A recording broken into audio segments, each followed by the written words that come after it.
The smoke still hung in the air 3 days after the attack, turning every sunset into a blood-red warning that help would never come.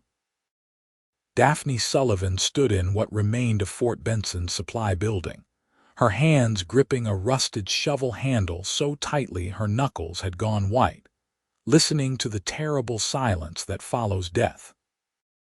She was 22 years old, the only child of Captain William Sullivan, who now lay buried in the rocky soil behind the fort alongside 37 other soldiers.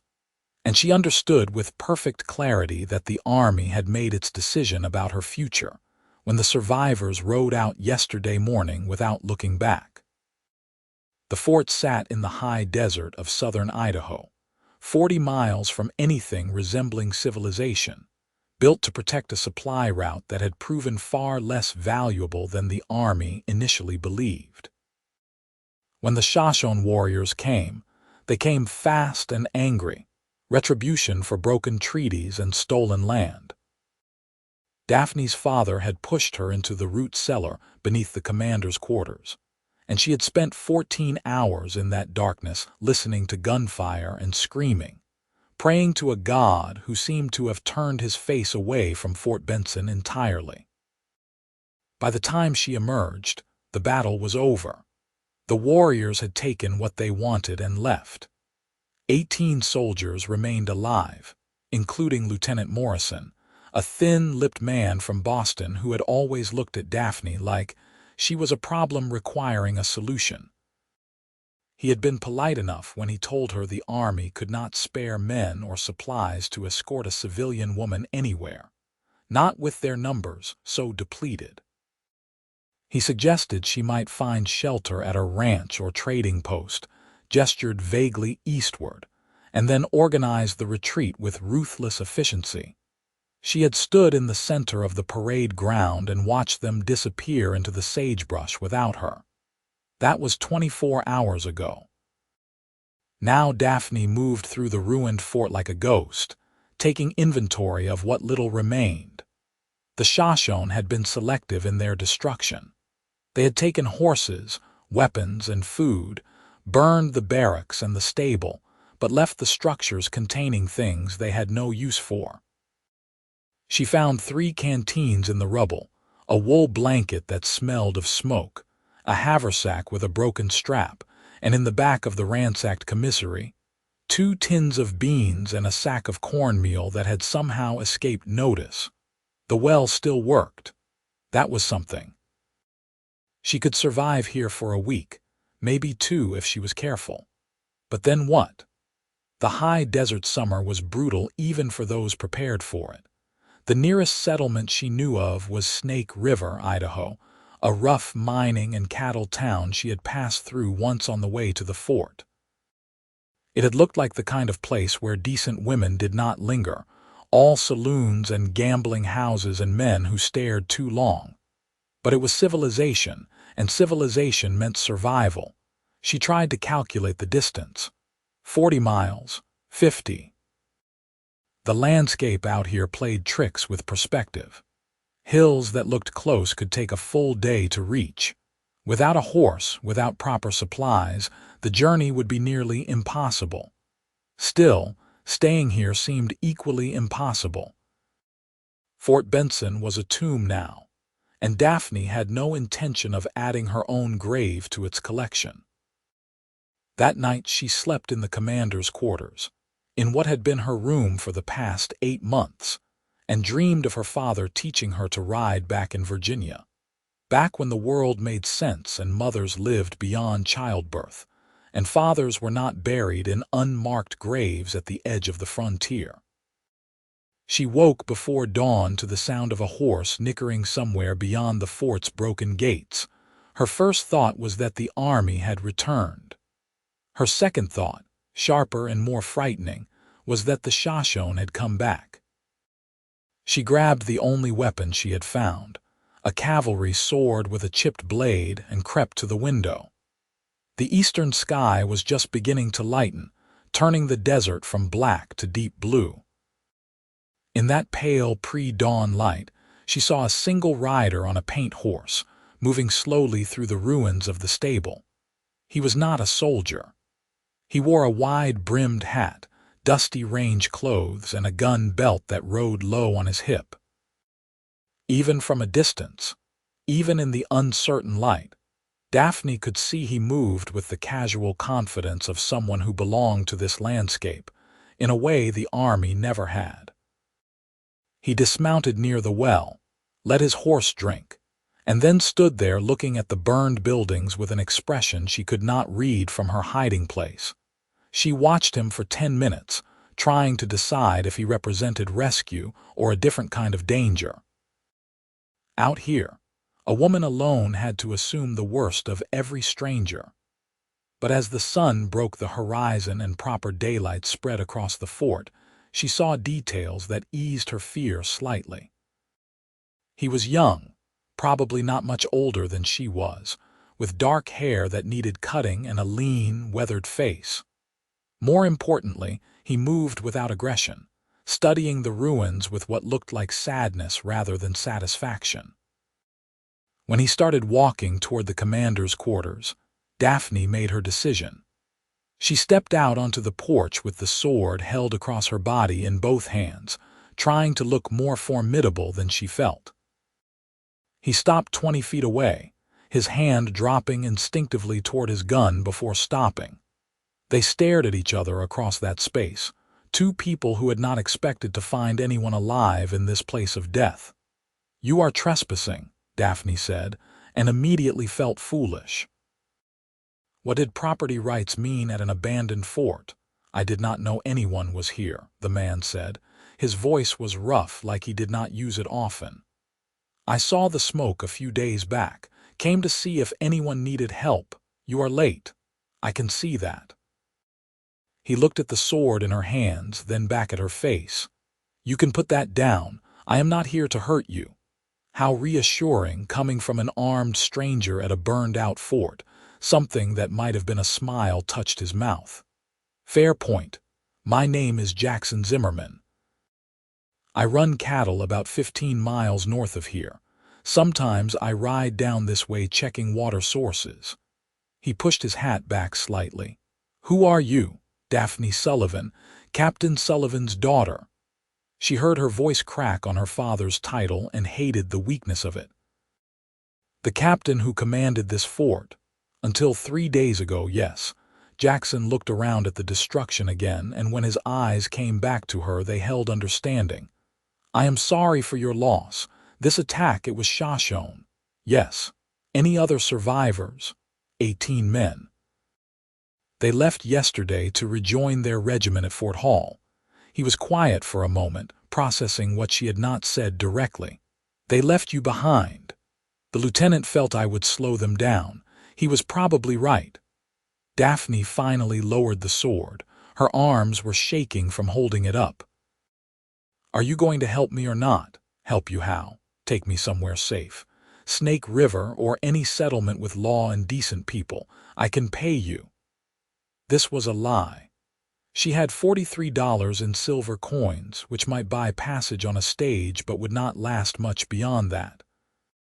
Still, pride demanded she not appear as desperate as she felt.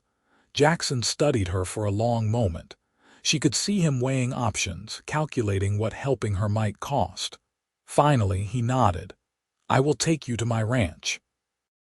You can rest there, get properly supplied, and then I will take you to Snake River if that is where you want to go." "Your ranch," Daphne repeated slowly.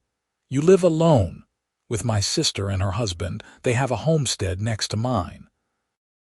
"You will be properly chaperoned if that is what worries you."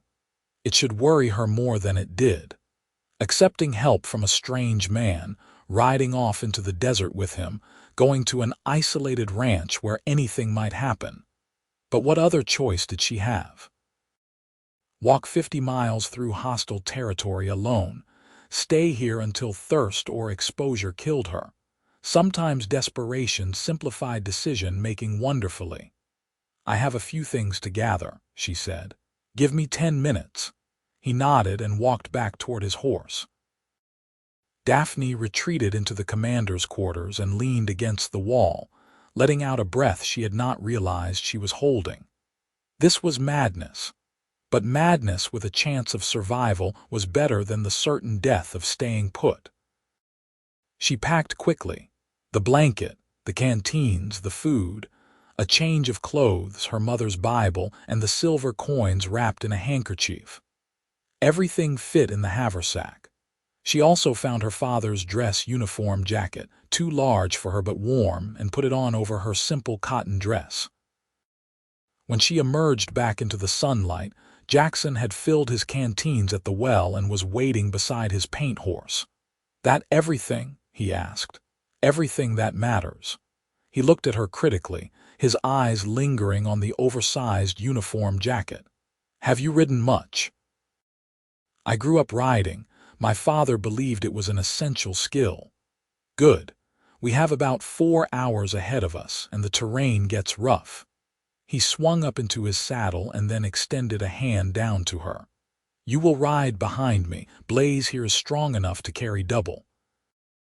Daphne hesitated only a second before taking his hand. His grip was strong and calloused, the hand of someone who worked with rope and tools and hard labor. He pulled her up behind him with easy strength, and she settled onto the horse's back, acutely aware that she would need to hold onto him to avoid falling. "Put your arms around my waist," Jackson said, apparently sensing her discomfort. "I will not take offense, and you will not take a tumble." She did, feeling the solid warmth of him through his shirt, the play of muscles as he adjusted the reins.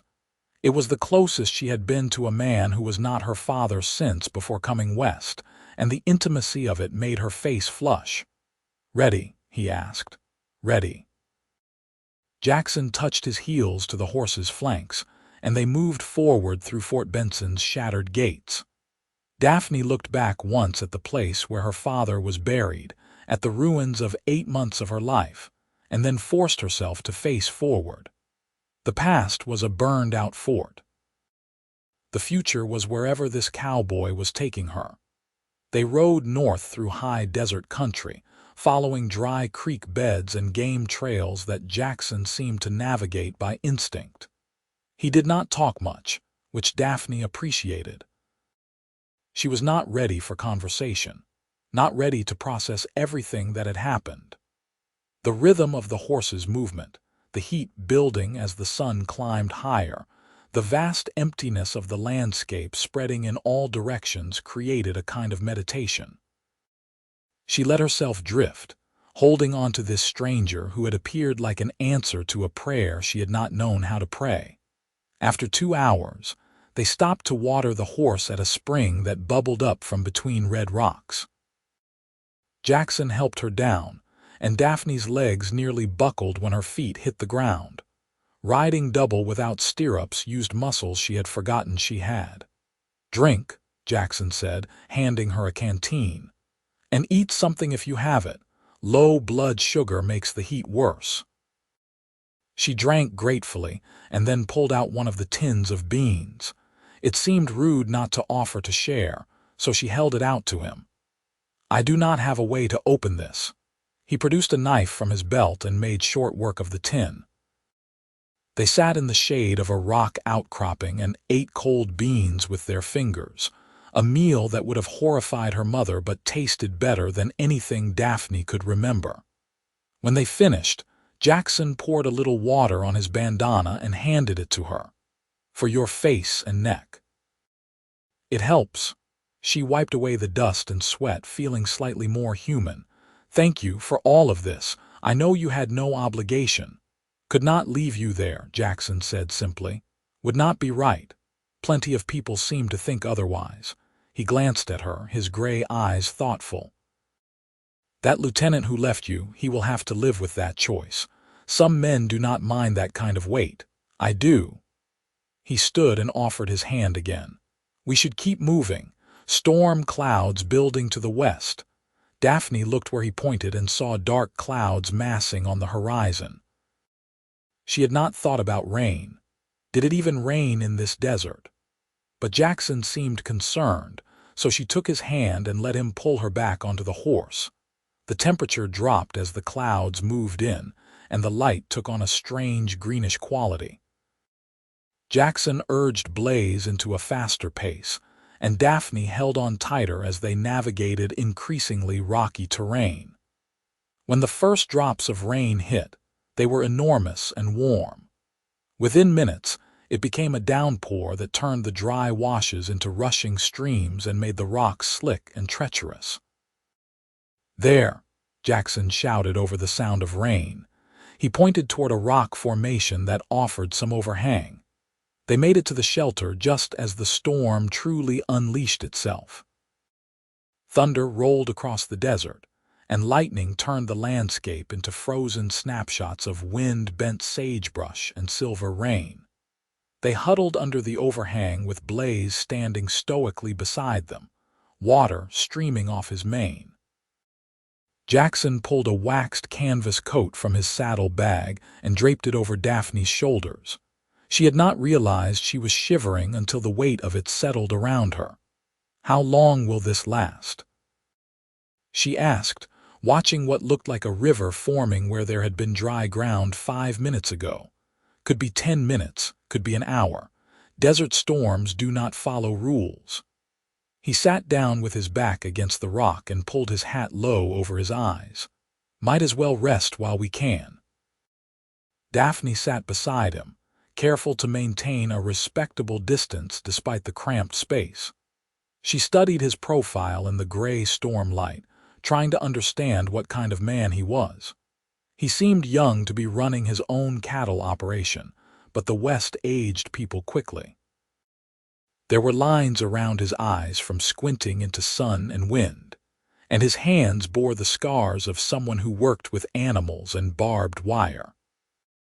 But there was something else too, something in the way he held himself that suggested he was comfortable with who he was, comfortable in this harsh landscape in a way she envied. "You said you have a sister," she asked, mostly to break the silence. "Caroline." "She is 2 years younger than me, married to Thomas Wright. Good man, even if he talks too much." There was affection in his voice. "They have been homesteading next to my place for 3 years now, growing hay, raising a few beef cattle, making a go of it. And you raise cattle?" "I do." "Small operation, maybe 200 head. Not like the big ranches down in Texas, but it is mine. Built the house and barns myself, claimed the land legally, paid for it with money I saved working on other people's ranches." He pushed his hat back and looked at her directly. "It is not much, but it is honest work and honest living. I was not judging. No, but you were wondering, city woman trying to figure out what kind of man I am, whether you can trust me." His voice was not unkind. "That is smart. You should wonder. But I will tell you straight. I have never hurt a woman, never would, and my sister will gut me with a kitchen knife if I bring you to harm. So you are safe, Miss Sullivan. I give you my word on that." Daphne felt something loosen in her chest, a tension she had been carrying since the moment she climbed onto his horse. "Call me Daphne. I think formality seems ridiculous given the circumstances. Then call me Jackson." He smiled, a real smile this time that transformed his serious face into something warmer. "Or Jack. Most people use Jack. Jackson suits you better." "Does it?" "Yes. Jack sounds like a gambler or a saloon keeper. Jackson sounds like someone who builds houses and raises cattle." He laughed, a low, rumbling sound. "Never thought about it that way. My mother named me after Andrew Jackson, which my father thought was foolish since old Andrew was a Democrat and my father was firmly Republican. They fought about it right up until the preacher finished the baptism." "Where are they now?" "Your parents?" "Dead. Cholera took my mother when I was 15. Consumption took my father 2 years later. Caroline and I came west because there was nothing left for us in Missouri but land that did not want to grow anything and memories that hurt to keep." He was quiet for a moment, watching the rain. "That was 8 years ago. We have made a good life here, better than we had back east. Daphne did the calculation in her head. That made him 25, only 3 years older than she was. Somehow he seemed older, forged by circumstances into someone more solid and certain than the young men she had known back in Virginia, boys who talked about adventure but wilted at the first sign of hardship. "What about you?" Jackson asked. "How does a captain's daughter end up at a fort in the middle of nowhere?" My father requested the posting. After my mother died, he did not want to stay near Washington. Too many memories, like you said. He thought a frontier post would be a fresh start. She pulled the canvas coat tighter around her shoulders. "I think he also believed it would toughen me up, make me less fragile. Did it? I suppose we will find out. A fragile woman would not have survived the last 3 days." "No," Jackson agreed. "She would not have." The rain began to let up, the downpour diminishing to a steady drumming. Jackson stood and checked the sky. "We can move again. Should reach the ranch in another hour." They rode through a landscape transformed by water.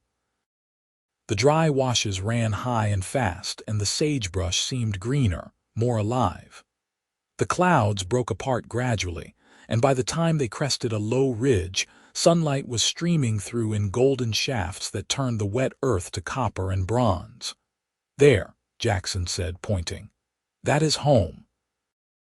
Daphne looked where he indicated and saw a narrow valley carved by a creek that actually held water year-round, fed by springs in the hills. There were 2 houses, both modest but well-built, with real glass windows and stone foundations. A barn stood between them, and beyond that, she could see cattle grazing on hillsides that showed the pale green of new grass. Smoke rose from the chimney of the nearer house, and as they descended into the valley, a woman emerged onto the porch, shading her eyes against the sun. "That is Caroline," Jackson said. "Prepare yourself. She's going to have about 1,000 questions." He was not wrong. By the time they reached the house, Caroline had been joined by a tall man with thinning hair who must be Thomas. They both stared as Jackson helped Daphne down from the horse. "Jack," Caroline said slowly, "who is this?" "This is Daphne Sullivan. I found her at Fort Benson.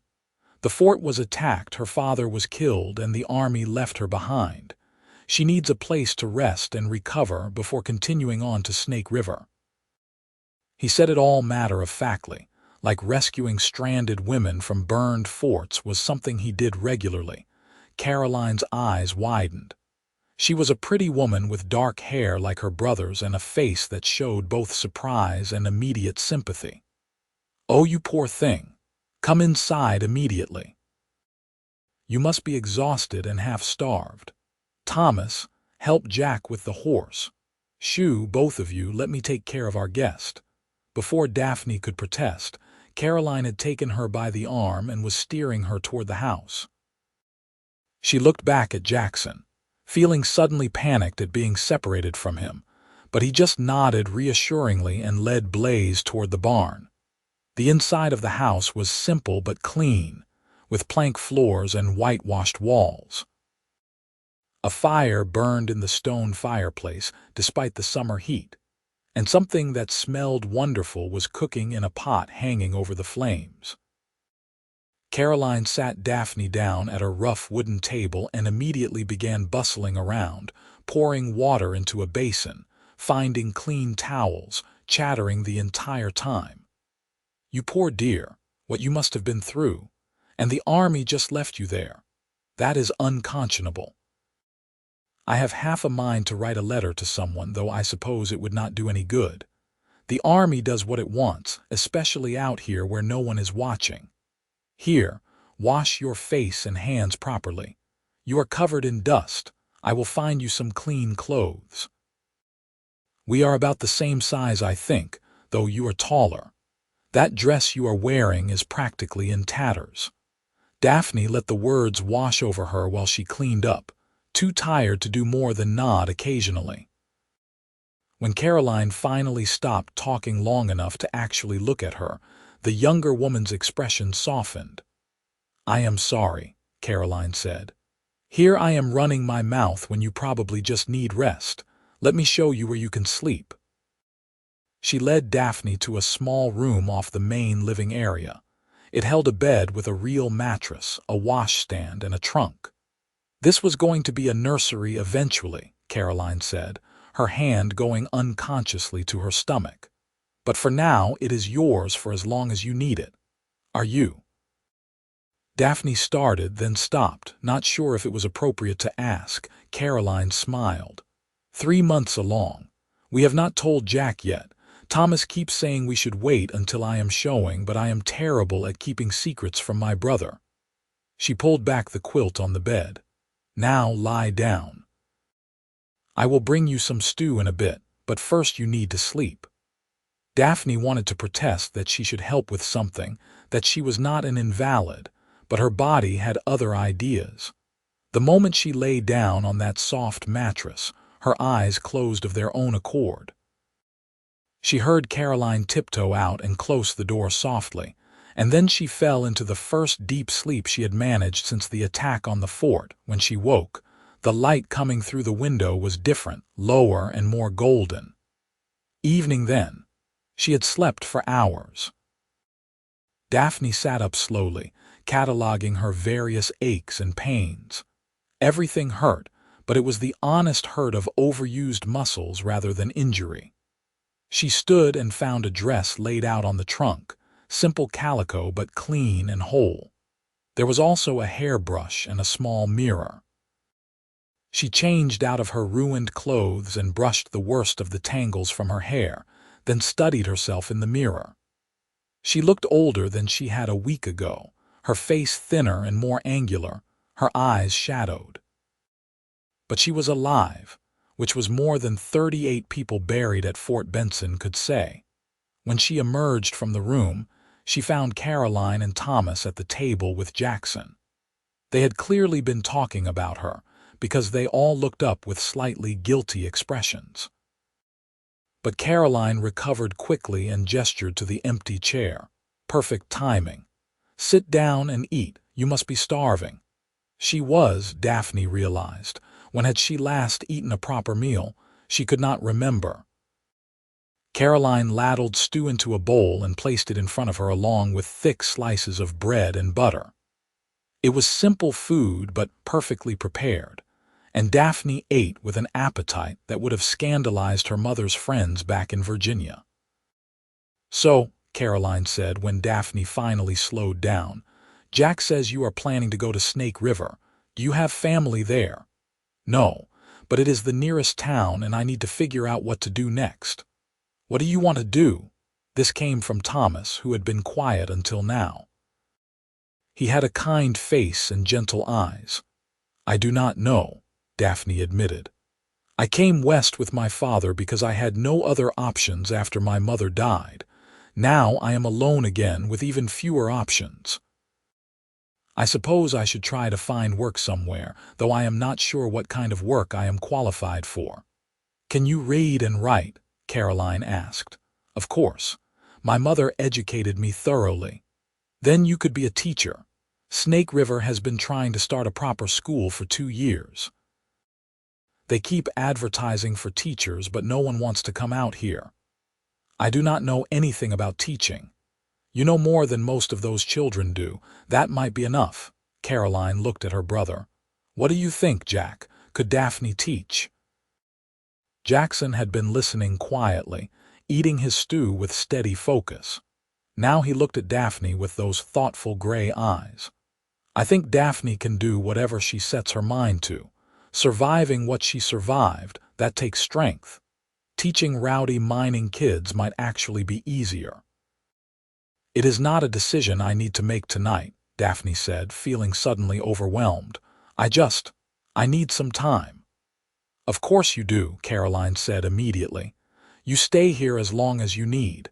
We have the room, and honestly I would love the company." These two are not exactly scintillating conversationalists. She glanced fondly at her husband and brother. "Present company accepted, of course." "I can contribute," Daphne said. "I can help with cooking, cleaning, whatever needs doing. I will not be a burden. "You are not a burden," Jackson said firmly. "You are someone who needs help, and we have help to give. That is how things work out here. People take care of each other because if we do not, no one else will." The simple conviction in his voice made Daphne's throat tighten with unexpected emotion. She had spent the last 3 days believing she had been abandoned by the only institution that was supposed to protect her, and here were 3 strangers offering her exactly the kind of care the army had denied. It was almost too much to process. That night, lying in the small room that smelled of fresh straw and cedar, Daphne listened to the sounds of the house settling and the distant lowing of cattle. For the first time since the attack, she felt something that might have been the beginning of safety. Not complete safety, not the kind of security she had known as a child in Virginia, but the fragile, precious safety of knowing that tomorrow she would wake up somewhere she was wanted, surrounded by people who had chosen to help her even though they owed her nothing. She thought about Jackson riding out to Fort Benson, following smoke to see if anyone needed help. He could have turned around when he saw the destruction. He could have assumed everyone was dead or already rescued. Instead, he had searched, and he had found her, and he had brought her here without asking for anything in return. That kind of decency felt radical in a world that had recently shown her so much cruelty. Daphne fell asleep thinking about his hands pulling her onto the horse, strong and sure, and the way he had given her his coat in the storm without hesitation, and wondered what it meant that a stranger's kindness could feel more substantial than the entire United States Army. The days that followed fell into a rhythm that was both foreign and deeply comforting. Daphne rose early, unused to idleness and eager to prove she could contribute. She helped Caroline with cooking and washing, learned to milk the cow Thomas kept for dairy, discovered she had a knack for bread making that delighted Caroline. The physical work was tiring but satisfying in a way her life at the fort had never been. Jackson she saw mostly in the evenings. He spent his days riding his range, checking on cattle, repairing fence lines, doing the endless work that keeping a ranch running required. But he came for dinner every night, sitting across from Daphne at Thomas and Caroline's table, and she found herself watching for him as the sun began to set, listening for the sound of Blaze's hoofbeats coming down the valley. They talked during those dinners, carefully at first and then with increasing ease. She learned that he had taught himself to read from his mother's Bible and whatever newspapers made it out to Idaho Territory, that he loved this harsh landscape with a passion most people reserved for family, that he had a dry sense of humor that caught her by surprise and made her laugh in ways she had not laughed since before her father died. He asked her about Virginia, about what her life had been like before the war, before loss, before the West. She found herself telling him things she had not thought about in years. Riding through autumn leaves with her father, her mother's garden full of roses, the way the Potomac looked in morning fog. He listened with the same focused attention he gave everything, and somehow his listening made the memories hurt less. "You miss it," he said one night, about a week after she had arrived. They were sitting on the porch after dinner while Caroline and Thomas did dishes inside. The evening was cool and clear, stars beginning to emerge in the darkening sky. "I miss what it was," Daphne said. "But that place does not exist anymore. The war changed everything, killed people I loved, burned away the world I knew. Coming west was supposed to be about starting over." She laughed bitterly. "I seem to be very bad at starting over." "You are alive," Jackson said. "That is not nothing, that is everything, actually." "Is it? Some days I am not sure." He was quiet for a moment, then shifted to face her more directly. "When my parents died, I felt like that. Like being alive was just a technicality, like I was going through the motions but not actually living. Caroline was drowning in grief, and I was so focused on keeping us fed and clothed that I did not let myself feel anything.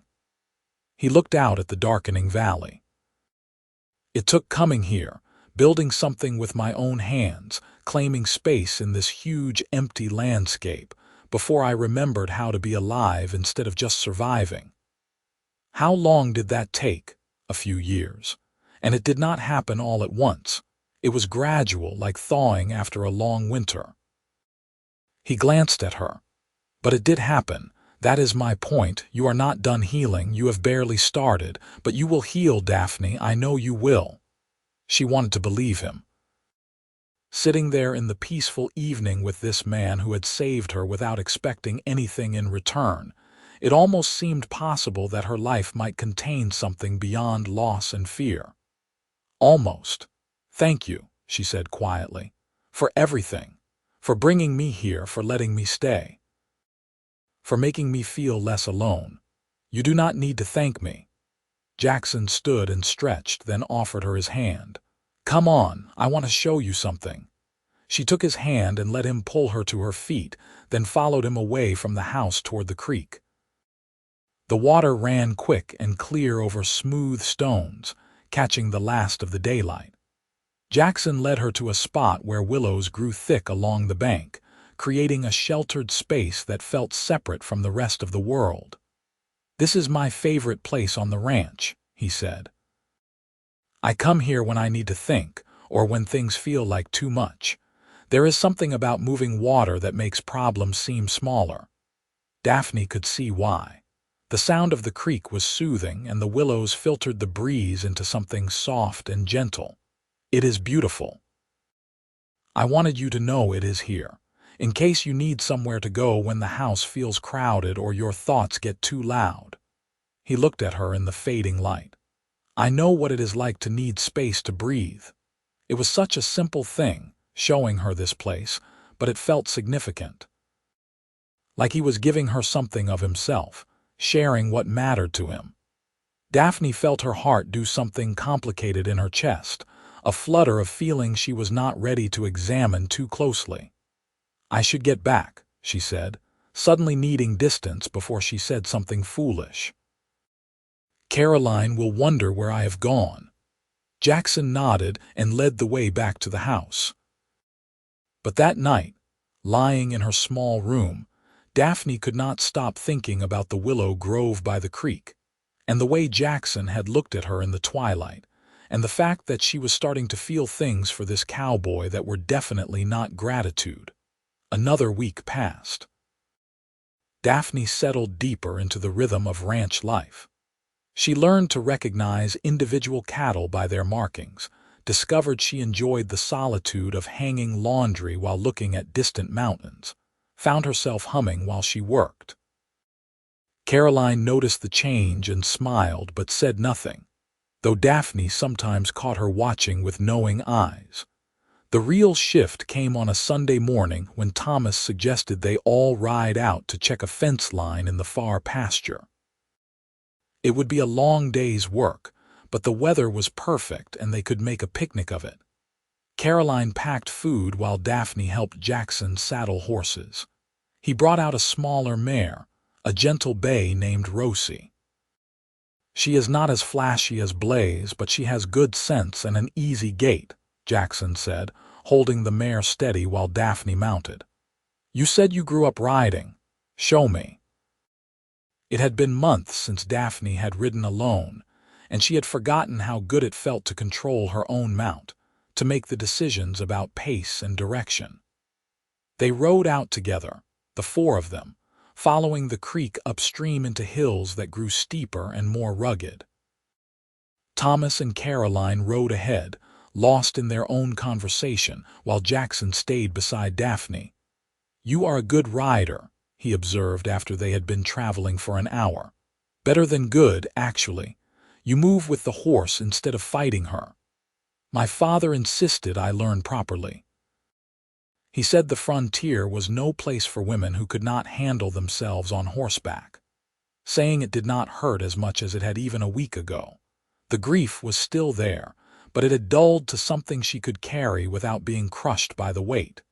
He was right. Your father, he taught you well.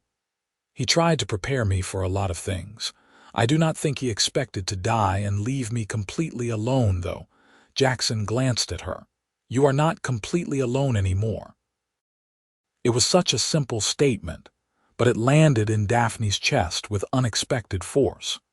She looked at him, this man who had appeared out of nowhere and changed everything, and felt something settle into place that she had not known was out of alignment.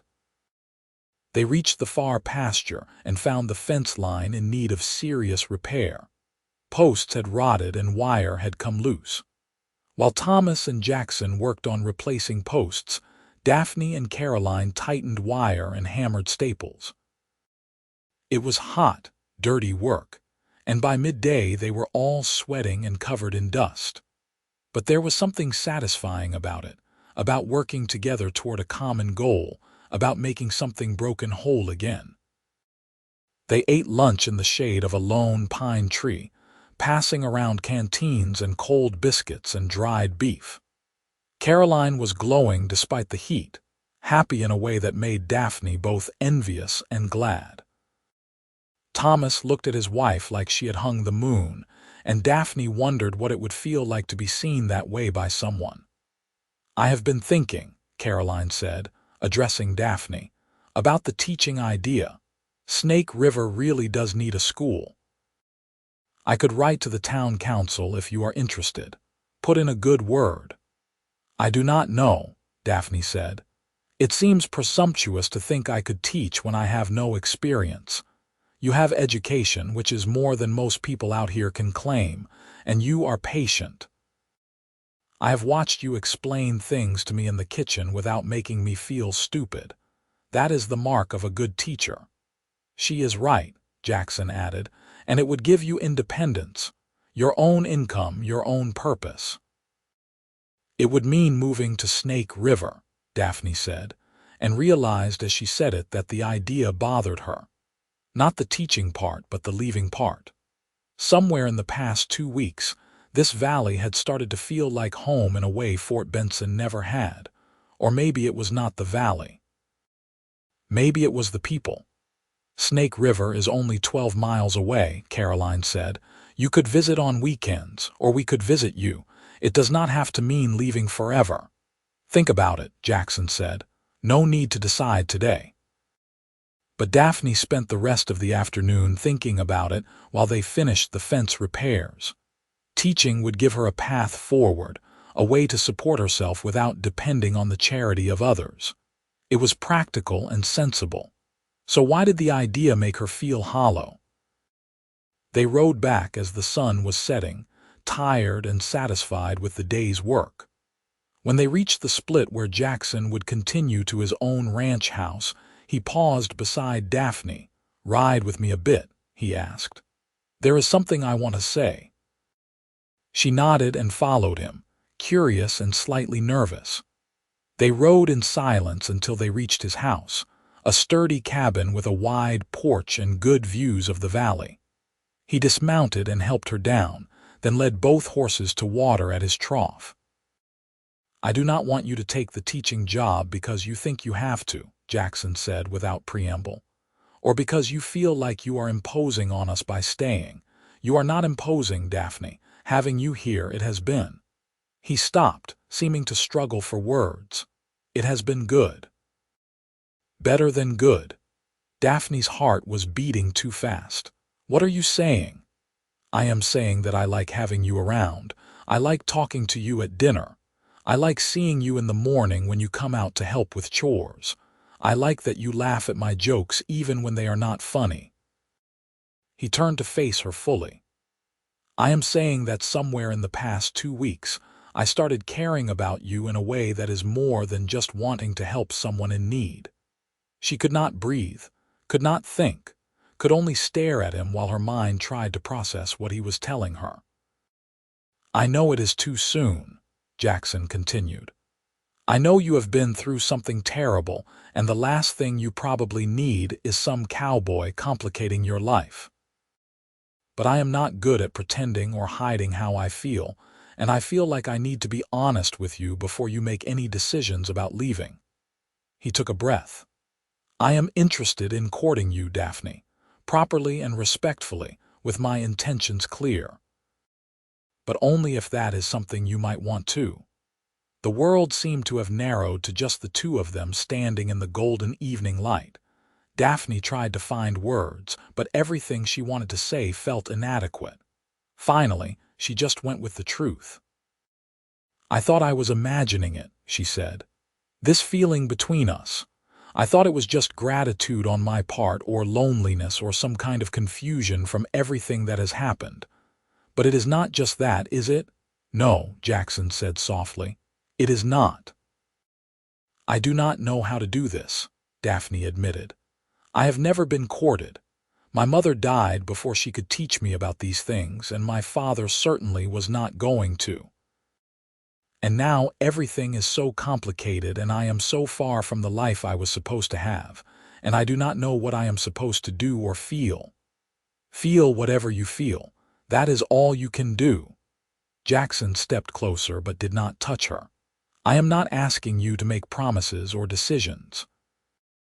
I am just asking if you would be willing to spend time with me, get to know me better, see if this thing between us is real or just circumstance. And if I decide I want to take the teaching job in Snake River, then I will help you get settled there and wish you well. Your life is your own, Daphne. I would never try to control your choices." He smiled slightly. "Though I admit I would hope you might want to come back and visit sometimes." She felt something loosen in her chest that she had not realized was tight. This was not a trap. Not a demand or an expectation. Just an honest offer from an honest man. She could say yes or no, and either way she would be safe. The realization was almost overwhelming. "I would like that," she heard herself say. "The courting part, I would like to see if this is real." Jackson's smile transformed his face. "Yeah, yeah." He reached out slowly, giving her time to pull away, and took her hand. His palm was warm and calloused against hers. They stood there for a long moment, just holding hands while the sun finished setting and the first stars appeared, and Daphne felt something very much like hope unfurling in her chest. The courting that followed was nothing like what Daphne had read about in novels or heard described by her mother's friends. There were no formal parlor visits or chaperoned walks in city parks. Instead, Jackson taught her to rope cattle, took her on long rides through the hills to show her hidden springs and ancient petroglyphs, sat beside her on the porch in the evenings talking about everything and nothing. He was unfailingly respectful, never pushing for more than she was ready to give, but there was an undercurrent of attraction between them that grew stronger with each passing day. Caroline watched their developing relationship with barely concealed delight. "I knew it," she said one morning while she and Daphne were churning butter. "The moment Jack brought you home, I thought there was something there, the way he looked at you." "How did he look at me?" Daphne asked, curious despite herself. "Like you were precious, like you mattered." Caroline glanced at her. "My brother is not a man who gives his attention lightly. If he cares about you, it is real and it is deep. That is just how he is built." "I care about him too," Daphne admitted. "More than I expected to, more than I know what to do with." "What is there to do except enjoy it? You have been through something awful. You deserve happiness, Daphne. Do not talk yourself out of it because you think it is too soon or not proper or whatever else your mind is telling you. Out here, we do not have the luxury of waiting for the perfect time. We take happiness where we find it." It was good advice, even if Daphne struggled to follow it. She had been raised with such specific ideas about propriety and proper behavior, and this wild, fast-developing relationship with Jackson violated most of those rules. But the West itself violated those rules. Out here, people married quickly out of necessity. Women partnered with men they barely knew because survival required it. What she and Jackson had, this genuine affection and growing love, was more than most frontier couples started with. A month after Daphne's arrival, Jackson invited her to ride out to the far edge of his property. "There is something I want to show you," he said, and she went willingly, always curious about what he considered important enough to share. They rode for over an hour, climbing into hills that offered spectacular views of the valley below.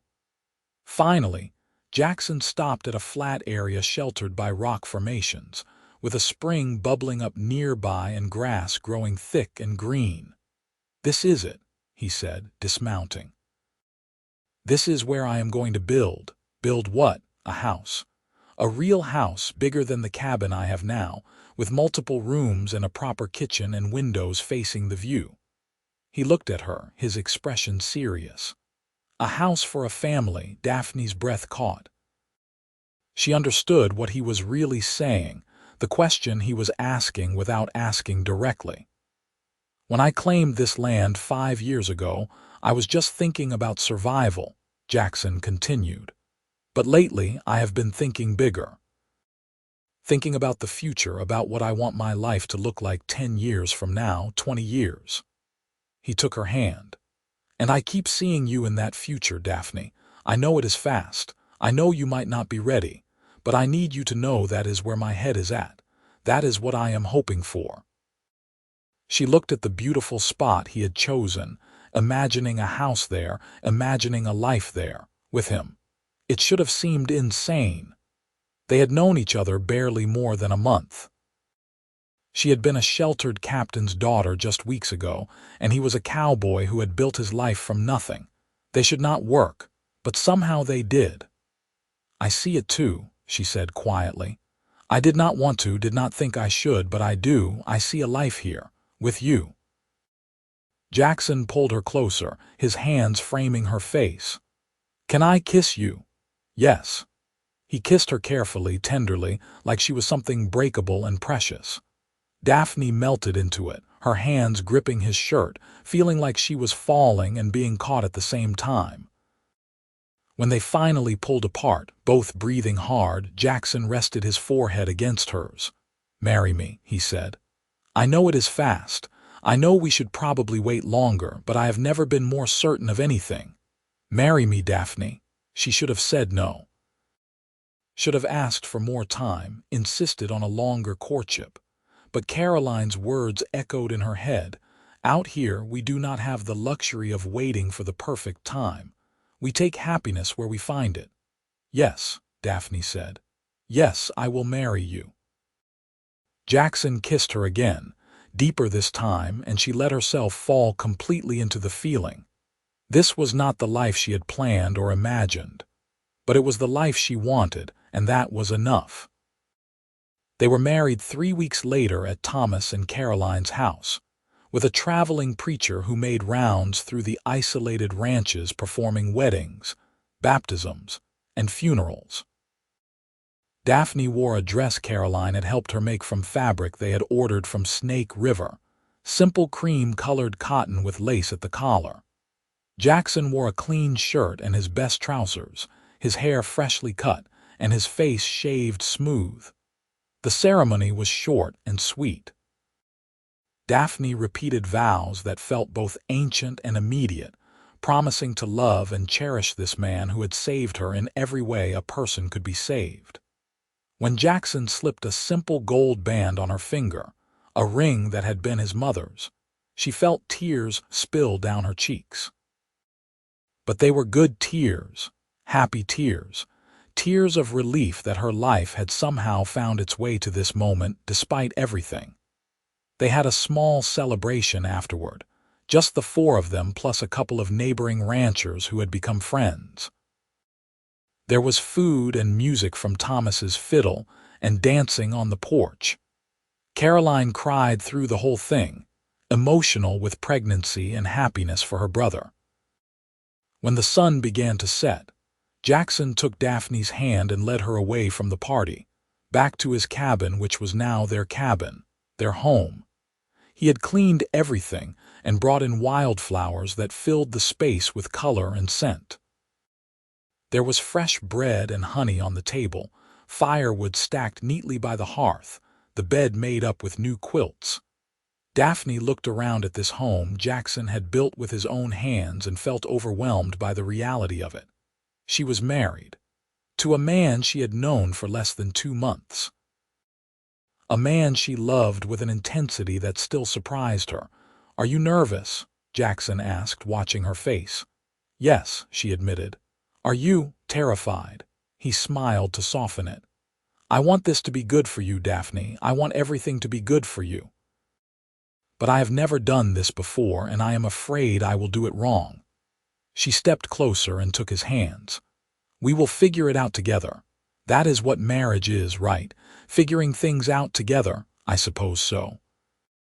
He pulled her close, and she went willingly, resting her head against his chest and listening to the steady beat of his heart.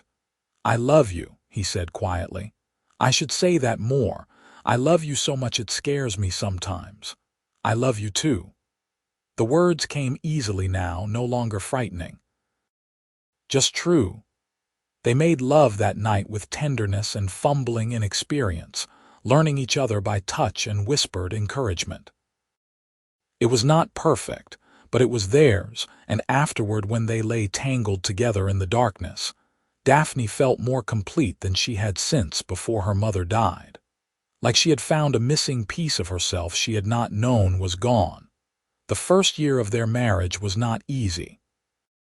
Ranch life was demanding and often brutal.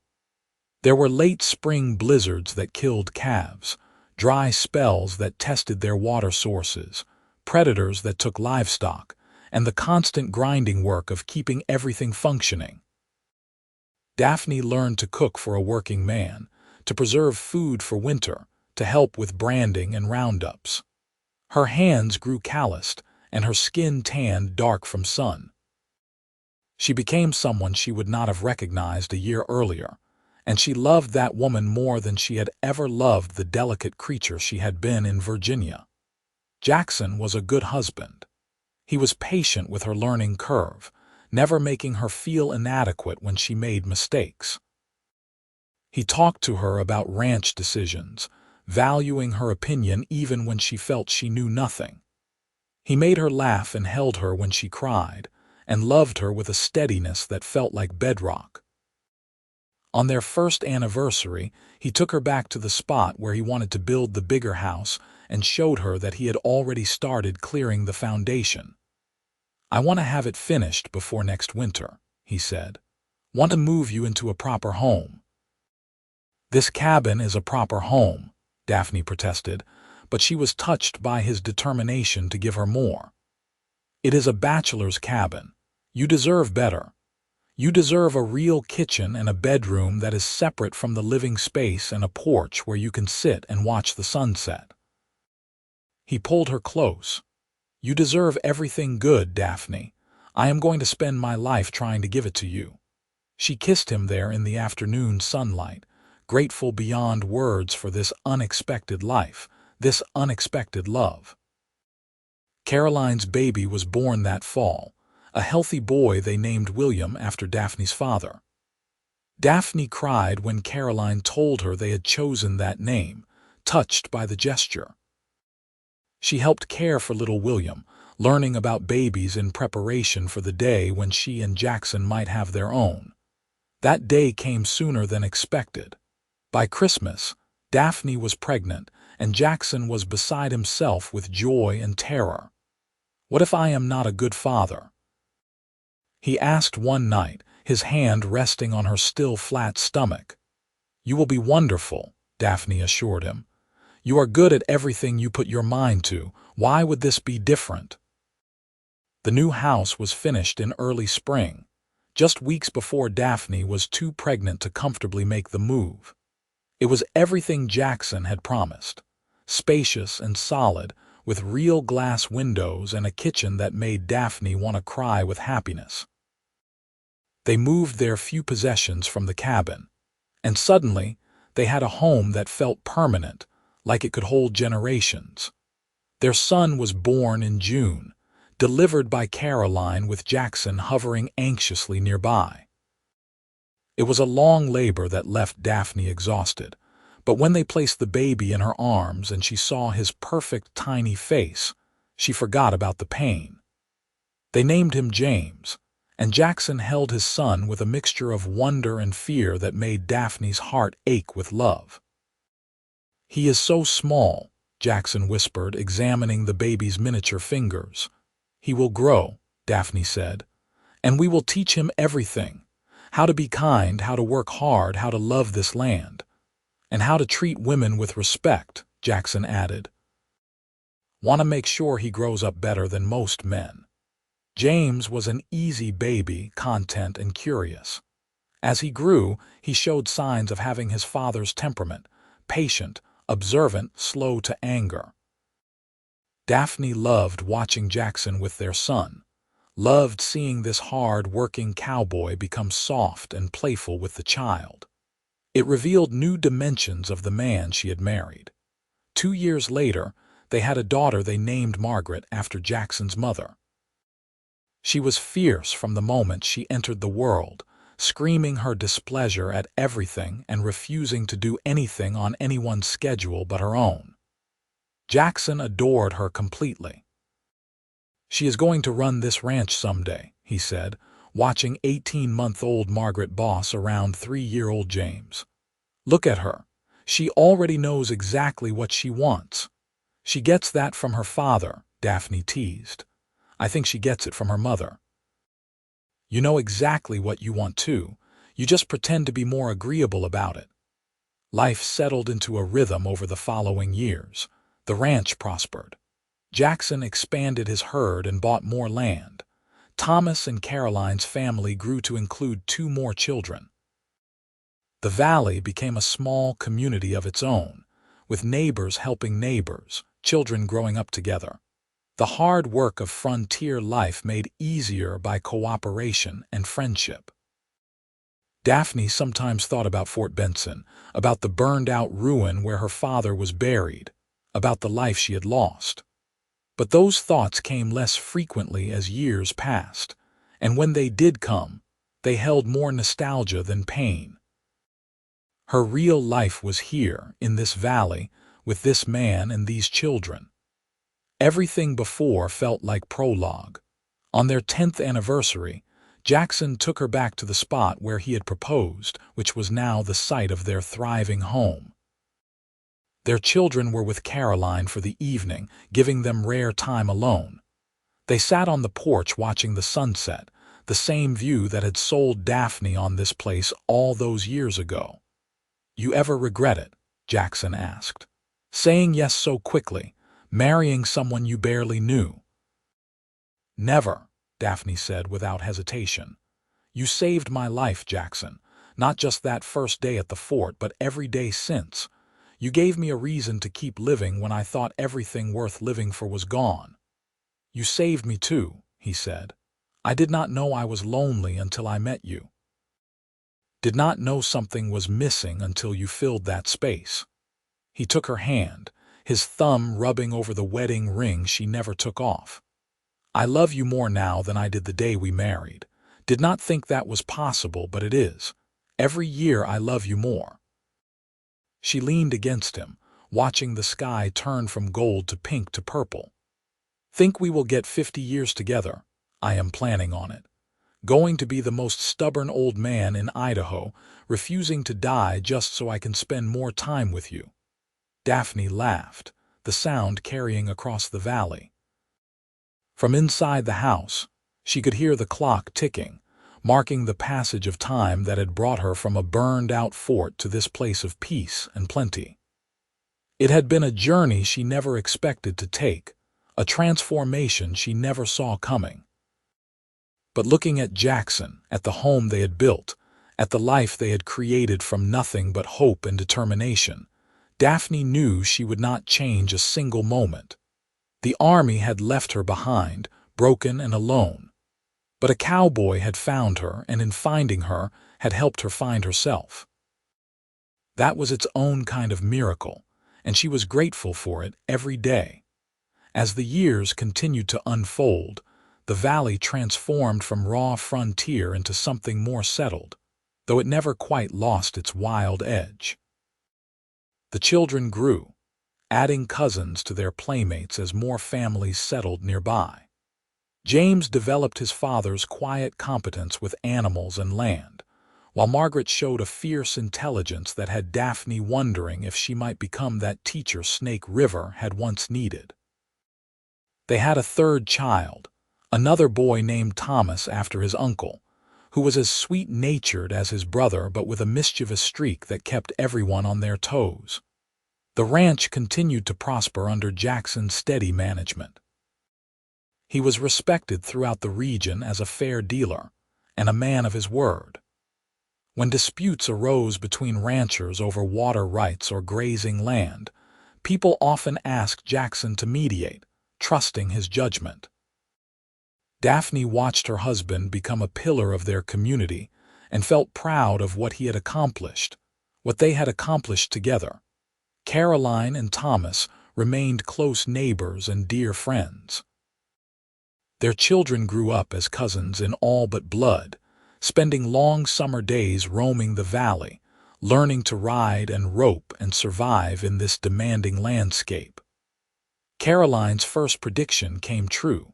Having Daphne nearby transformed both their lives. They supported each other through pregnancies and illnesses, shared recipes and remedies, commiserated about the endless work of keeping households running. It was the kind of female friendship Daphne had not realized she needed so desperately. On a warm afternoon in their 15th year of marriage, Daphne was working in her garden when she saw a rider approaching from the east. Visitors were not uncommon, but something about this one made her stand and shade her eyes for a better look. As the rider came closer, she realized it was a soldier in cavalry uniform. Her heart clenched with old fear, old memories. Jackson must have seen the rider too because he came striding up from the barn, his face concerned. "Stay here," he said to Daphne, but she shook her head. "No. I need to hear whatever this is." The soldier dismounted and saluted, which seemed oddly formal given the setting. He was young, barely old enough to shave, and looked desperately uncomfortable. "Madam, sir, I am looking for a Miss Daphne Sullivan. It is Mrs. Zimmerman now," Daphne said, moving closer to Jackson. "What is this about? I have a letter for you, madam, from the War Department." He pulled an official-looking envelope from his saddle bag and held it out. Daphne took it with shaking hands. What could the army possibly want with her after all these years? She broke the seal and read, Jackson reading over her shoulder. The letter was formal and stilted, but its message was clear. The Army wished to extend their deepest apologies for the abandonment of civilians at Fort Benson. An official inquiry had been conducted, and Lieutenant Morrison had been reprimanded for dereliction of duty. Additionally, as the daughter of a decorated officer, Daphne was entitled to certain benefits and a pension that had not been properly filed. They wished to rectify this oversight. 15 years. Daphne said slowly. "They are apologizing 15 years later." "Madam, I do not know the details," the young soldier said. "I was just ordered to deliver the letter and ensure you received it." Jackson thanked the soldier and offered him water and food for his journey back. When the man had gone, Daphne read the letter again, trying to process the strange mix of emotions it evoked. Vindication that her abandonment had been officially recognized as wrong. Anger that it had taken so long. Sadness for the woman she had been, terrified and alone at Fort Benson. "How do you feel?" Jackson asked carefully. "I do not know." Daphne folded the letter. "They cannot give me back my father. They cannot undo what happened. This apology, this money, it feels meaningless now. I have built a whole life since then. Their acknowledgement does not change anything. But maybe it gives you closure, official recognition that you were wronged. Maybe." She looked at her husband. Or maybe closure is something I found years ago when you pulled me onto your horse and brought me somewhere safe. Maybe closure is this life we have built. I do not need the Army's permission to be at peace with my past. Jackson pulled her close, and she leaned into his strength. The pension money would be useful, certainly. They could expand the ranch, ensure better education for their children, build up savings against hard times. But it was not necessary for their happiness. That had been secured long ago in the decision to trust a stranger, to take a chance on love, to build a future from the ashes of the past. That evening, with the children in bed and the house quiet, Daphne and Jackson sat on their porch watching stars emerge in the darkening sky. This had become their ritual, this peaceful ending to busy days, time to talk or simply be together in comfortable silence. "I have been thinking," Daphne said, "about that letter about Fort Benson, about everything that happened. And I am grateful, not for the attack, not for losing my father, but grateful that it brought me here, to you, to this life." She took his hand. "If the Army had not left me behind, if you had not found me, none of this would exist. Our children would not exist. Everything good in my life now came from that terrible thing." "Life is strange that way," Jackson agreed. "The worst moments can lead to the best things. Not because the bad was good, but because of what we choose to do after. You chose to help me. Best choice I ever made." He kissed her temple. "Second best was asking you to marry me. What was the best? Trusting that you would say yes." She laughed and settled more comfortably against him. Around them, the valley was quiet except for the usual night sounds.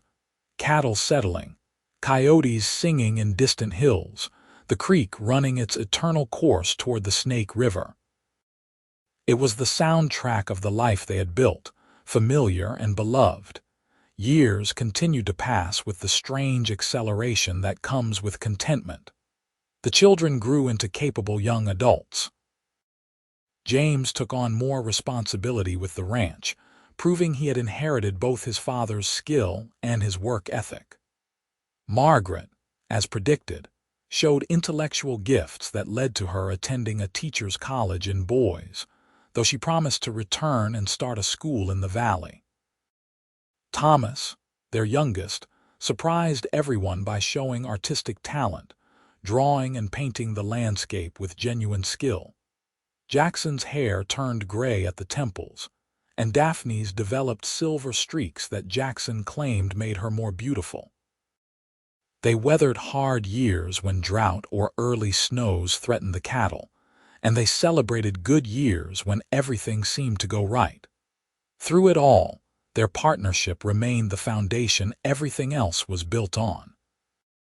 When James was 21, he married a rancher's daughter from Up Valley, a capable young woman named Sarah who reminded Daphne of herself at that age. The wedding was held at the same house where Daphne and Jackson had married, and Daphne found herself crying through the ceremony just as Caroline had cried through hers. Caroline, now in her 50s, sat beside her and squeezed her hand. "We got old," Caroline whispered. "When did that happen?" "I have no idea," Daphne whispered back. "But I do not mind it." And she did not. There was peace in aging with someone you loved, in watching your children become adults, in knowing that the life you had built was solid enough to last beyond you. James and Sarah settled on land adjacent to the ranch, expanding the family holdings and ensuring the next generation would continue what Jackson had started. Margaret returned from college and indeed started a school, teaching children from ranches scattered throughout the valley. She was fierce and demanding with her students, but also deeply loved. Parents thanked Daphne for raising such an extraordinary daughter, and Daphne deflected the praise to Jackson, to the land itself, to the strange alchemy that turns children into who they are meant to be. Thomas, after some years of uncertainty, decided to document the vanishing frontier through his art. His paintings captured the wild beauty of Idaho in ways that made Daphne's heart ache. He traveled extensively but always returned home, drawn back to the valley that shaped him. Jackson's sister Caroline passed peacefully in her sleep at 62, surrounded by family. Her death hit Jackson hard, reminding him of his own mortality. But he worked through his grief the way he worked through everything, with steady persistence and the comfort of Daphne beside him. "She loved you," Jackson said one evening, months after Caroline's death. "Used to tell me I was the luckiest man alive to have found you. I was the lucky one. Let us call it even, lucky for both of us." On their 30th anniversary, their children threw them a celebration that drew neighbors from throughout the region. The house was filled with people, food, music, and laughter. Grandchildren ran wild through the rooms that Daphne and Jackson had built so carefully all those years ago. Looking around at the gathered community, at the family they had created, Daphne felt overwhelmed with gratitude. Jackson found her standing alone on the porch, taking a moment away from the chaos. He wrapped his arms around her from behind, and she leaned back against him. "Thank you," she said. "For what?" "For seeing me that day at Fort Benson, for not turning around and riding away, for giving me a reason to keep going when I had none. Daphne Sullivan Zimmerman, I would find you in every lifetime, in every version of this story. You were always meant to be mine, and I was always meant to be yours." She turned in his arms and kissed him, still finding magic in the simple act after 30 years. Behind them, through the windows, they could hear their family laughing and celebrating. Ahead of them lay whatever years they had left, and Daphne intended to treasure each one. The army had left her behind at a burned-out fort, broken and abandoned. A cowboy had found her and taken her somewhere safe. But the story did not end there. It expanded, year by year, into something neither of them could have imagined. A life rich with purpose and love. A family that would carry their legacy forward. A home that represented everything good about the frontier. Hard work, determination, and the courage to build something lasting from nothing but hope and sweat. As the sun set on their anniversary celebration, Daphne looked at the valley spread below their house, at the land they had nurtured and protected, at the creek still running clear and cold, at the distant hills turning purple in the twilight. This was what safety looked like, she realized. Not the absence of danger or difficulty, but the presence of love strong enough to weather anything. Jackson took her hand, his grip still strong despite the years, and led her back inside to their family. There was cake to cut and grandchildren to kiss goodnight and stories to tell. There was life to be lived, right up until the very end. And when that end came, years later, they would face it together as they had faced everything else. As partners. As lovers. As two people who had found each other against impossible odds and built something beautiful from the ashes of tragedy. But that end was still far off. Tonight there was celebration. Tonight there was joy. Tonight and for many nights to come, there was simply the quiet happiness of a life well lived and a love well earned. The Wild West had tested them both and found them worthy, and in the end, that was enough. That was everything. That was the story worth telling, the story worth living, the story that would outlast them both in the memories of children and grandchildren, who would one day tell their own children about the woman who was left behind and the man who found her, and how their love became the foundation for generations.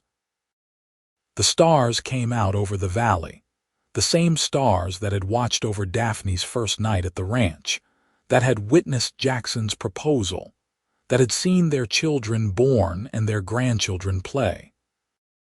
The land endured, and their love endured with it, woven into the fabric of this place they had claimed and cultivated. It was a Western story, with all the hardship and triumph that implied. But more than that, it was a love story, and those are eternal no matter where they happen or when. It was their story, uniquely theirs, and it was complete.